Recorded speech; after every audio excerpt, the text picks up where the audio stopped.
Travel with me from Dallas to Rio de Janeiro.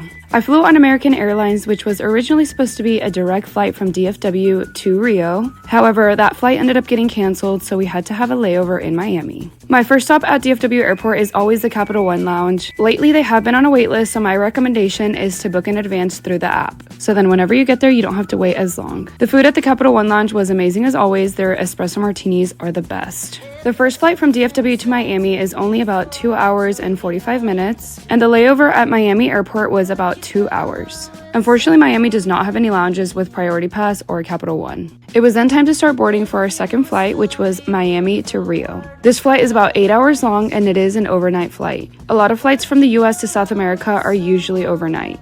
On these longer overnight flights, I highly recommend trying to sleep as much as you can on the plane. We got 2 meals on this flight. The first one was this chicken dish. It was honestly one of the worst things I've ever had on a plane. I've been on a lot of long flights with several different airlines, and American and British seem to have the worst food I've had. So pro tip, either try to bring some snacks or eat at the airport.